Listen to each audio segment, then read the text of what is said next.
Ce matin, Gérard Collomb, sénateur maire de Lyon, réaffirme que les socialistes doivent tendre la main aux centristes de François Bayrou qui fondent en ce moment le mouvement démocrate. À Lyon, Gérard Collomb est épaulé par une jeune femme qui incarne le renouveau de la politique française. Najat Vallaud-Belkacem, porte-parole de Ségolène Royal, affrontera Dominique Perben aux législatives.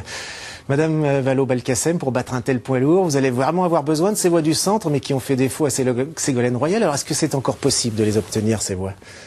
Je pense que je vais d'abord avoir besoin de tout mon enthousiasme, de toute ma force de conviction et de toute mon envie de remporter cette circonscription ou à minima de faire avancer les idées de la gauche et les valeurs que je défends sur ce territoire.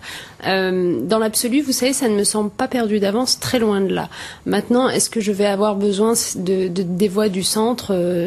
On est là dans du calcul, dans de la stratégie politicienne dont je ne suis pas coutumière, très franchement.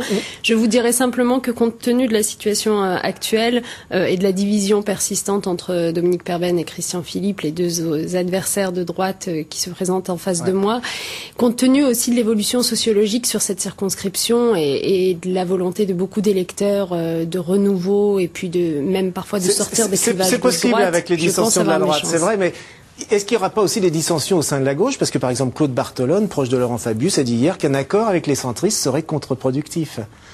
Bien sûr, mais vous savez, ce qui fait, sans faire de langue de bois, ce qui fait la richesse du Parti socialiste, c'est la diversité des opinions qui peuvent s'y exprimer. Donc je crois que l'important dans les semaines qui viennent, c'est évidemment ces élections législatives qui vont nous permettre de constituer une opposition forte et crédible au sein de l'Assemblée nationale au gouvernement de M. Sarkozy, et que la question du renouveau du Parti socialiste et de sa refondation idéologique ou de ces accords avec d'autres partis se posera après les élections législatives. Alors en tout cas, la gauche se retrouve pour condamner les manifestations anti-Sarkozy partout en France. Avant-hier, la permanence de l'UMP à Villeurbanne a été incendiée.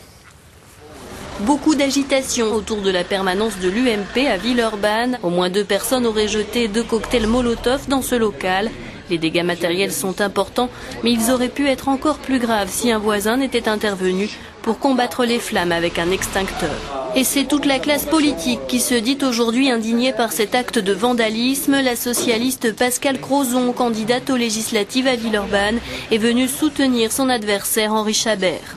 Il y a eu déjà 3 manifestations de vandalisme avant ce 4e.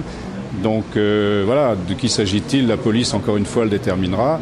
S'agit-il d'un groupuscule, d'une action déterminée ? On le saura, j'espère, sous peu. Craignant que les manifestations anti-Sarkozy ne tournent mal, comme Gérard Collomb il y a 3 jours, le maire PS de Villeurbanne en appelle au calme. Une démocratie, ce n'est pas ça. Donc il n'y a aucune raison aujourd'hui pour manifester contre un parti politique, contre qui que ce soit, de cette manière-là. Une enquête est en cours pour identifier les auteurs de cet incendie. La police pourrait être en possession d'images vidéo prises par un témoin. Le monde au Parti socialiste et un peu partout dans le monde politique condamne et le vandalisme et la violence.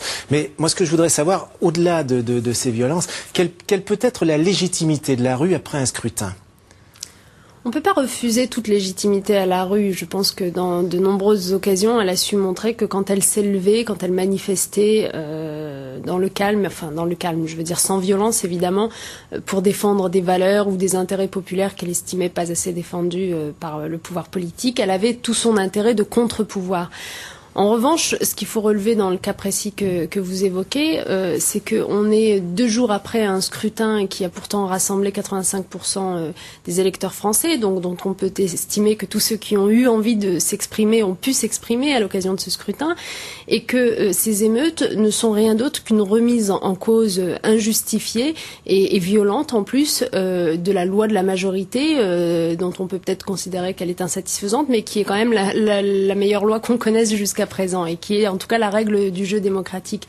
Donc évidemment, je rejoins le concert de condamnation que vous avez évoqué tout à l'heure et j'en appelle vraiment aux émeutiers, aux manifestants à arrêter. Je ne sais pas qui fait partie de ces groupes d'émeutiers, mais en tout cas j'ai envie de leur dire que de manière générale, la violence, l'insécurité n'a jamais servi la gauche, que nous nous apprêtons à nous lancer dans une autre bataille, dans une espèce de seconde chance qui nous est donnée, nous, au Parti socialistes d'arriver au pouvoir pour encore une fois constituer une opposition forte à l'Assemblée nationale, et que donc ce n'est pas en nourrissant ce sentiment d'insécurité qu'ils nous rendront service, parce que malheureusement on sait où les voix se portent ensuite. Je vous remercie beaucoup pour ce témoignage. Donc je rappelle que vous serez candidate, vous, dans cette manifestation électorale législative dans la 4e circonscription de Lyon, notamment contre le ministre Dominique Perben. Merci.